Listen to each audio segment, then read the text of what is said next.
Many of y'all want to know what happened to me, but what y'all don't understand that I'm still the same kid, and I've always been the same exact kid. I mean, I'm not reading from any books or anything, because I just wanted to come out and say it that and tell you guys what happened, because I know a lot of you guys were worried about me.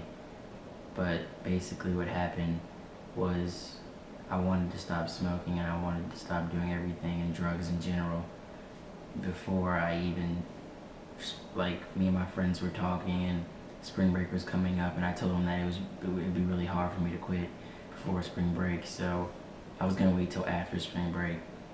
And something that I did really messed me up, which was triple C's, and it was my first and my last time. And before I even took them, I made my friends promise me that they wouldn't let me keep doing this, because I didn't want to waste my life with pills, because I really do not like pills.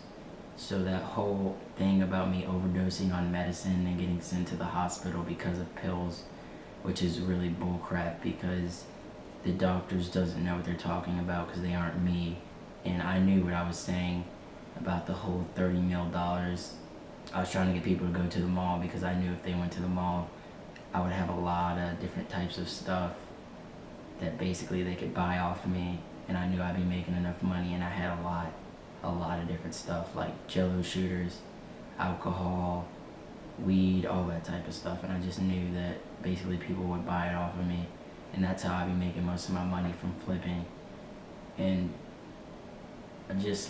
my mom was so worried about me because I changed so fast, and I realized after I took the triple C's, because my best friend that I've known since second grade, basically I had to watch him that whole night because he overdosed on triple C's, and he was throwing up and vomiting, and I was the one cleaning it up, and it was the worst thing, and I felt so bad for him, and I didn't know what to do, because I was the only one who knew that he overdosed, and I had to hide it from everybody, and nobody understands what I was going through, because I was hiding so much from everybody, because I go to school pretending like I'm okay, but I'm really not, because I realized that if I'm sad, a lot of people are going to be sad, because I'm not sad that often.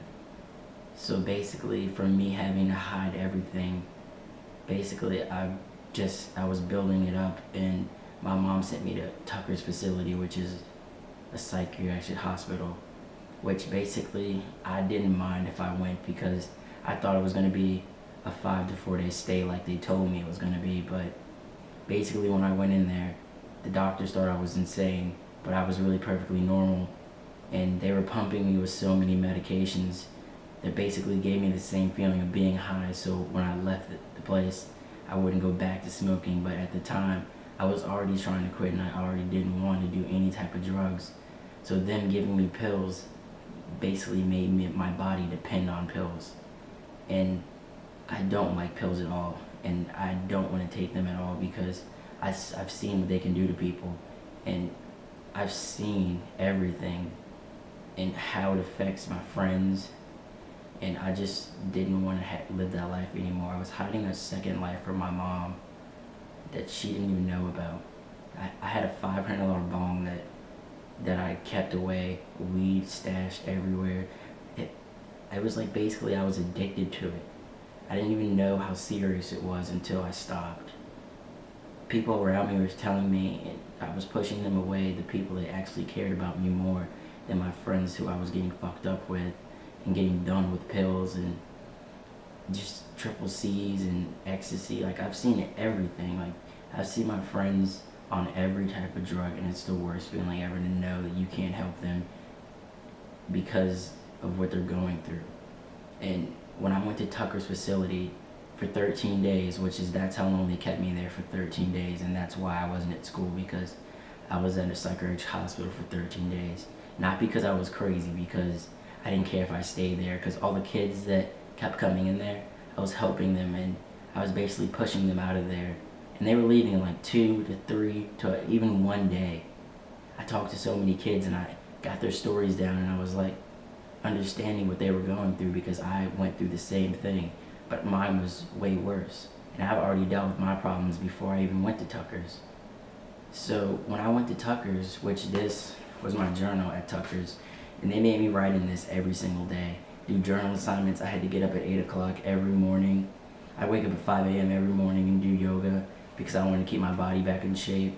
Basically, I was putting so much effort into everything, and I was getting nothing back from my doctors. My doctors wouldn't tell me why I was there.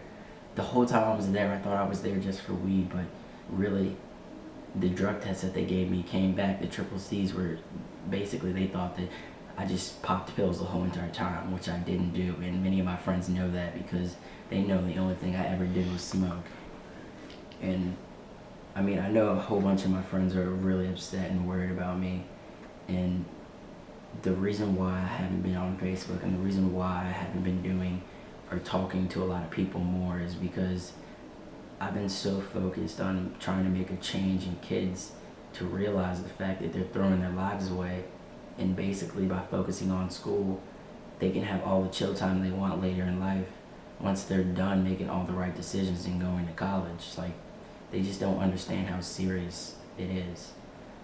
I mean, the medicine they had me on, I would go to school every single day so mad, but I was mad at nobody, so I couldn't talk to my friends about anything because as soon as they'd approach me, I'd be like, don't talk to me, I don't want to talk right now. Seriously, leave me alone, because I was pushing every friend that loved me, I pushed them away.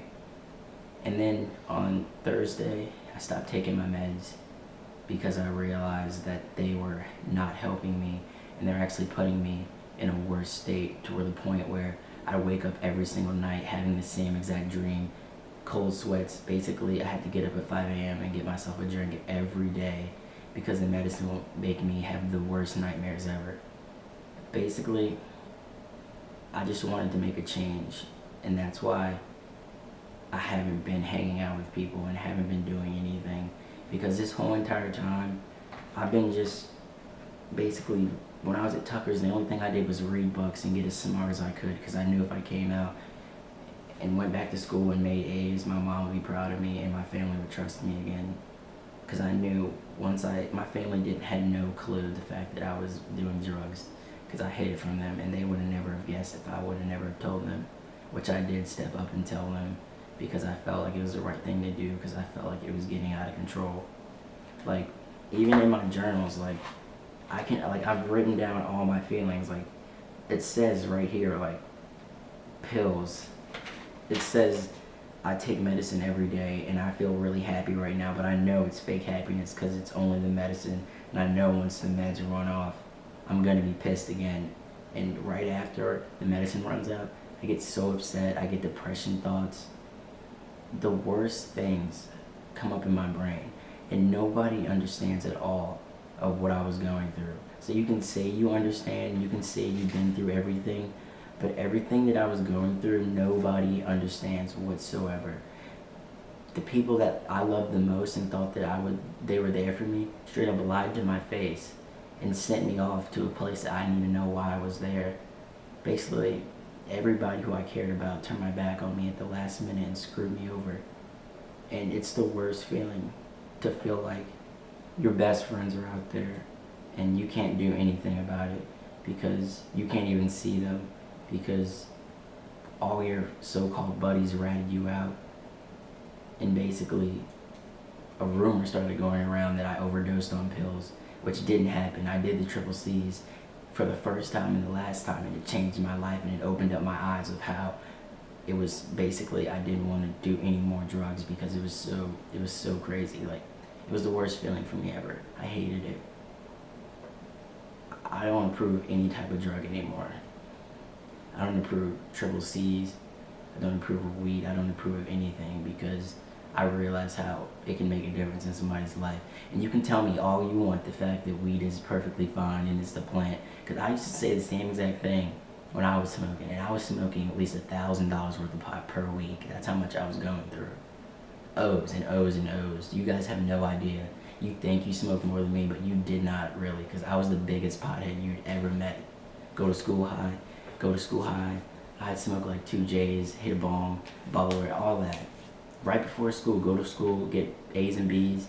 My situation is better than everybody else's, and people's situations that they have aren't even as good as mine. So I was actually making a change while still on drugs, but it still wasn't improving me. Because once I realized how smart I was, I snapped back to reality, and I was like, I could be making way better grades than A's and B's. I could be getting straight A's if I didn't smoke weed at all. So basically that's why I gave up. I've been wearing this D.R.U.G.S bracelet ever since. Basically I support anybody, and the reason why I haven't been hanging out with people at the weekends because all my friends who I met at Tucker's, I've been supporting them through their drug problems because I know what it's like and I know how hard it is. And I just wanted them to know that there's someone there and there's someone here that they can talk to. So, I mean, you can listen and you don't listen. You can take this video in consideration and you can't take it in consideration. I really don't care what you do, because at the end of the day, my life is going to be perfectly fine. I'm just trying to help you out. I'm trying to do you a favor. So don't tell me how weed is bad and how weed is good, because I don't care. I won't sit down and have a conversation about it because it's pointless. If you really want to change your life, come and talk to me. If you don't want to change your life, dude, you keep doing and see what happens in a couple years. See where I go and see where you go, and we'll see. Because you may start from weed to popping pills to ecstasy to all that, shrooms, all that. I've never even tried most of those drugs. The only thing I ever did was weed, and that's where I was stopping. I didn't want to look for a better high, and I did try, and I'm glad. I'm not saying that I'm glad I did triple C's, but I'm saying I'm glad that I realized the fact that drugs are pointless. I mean, there's really nothing else I can say about drugs. So that's the end of my video.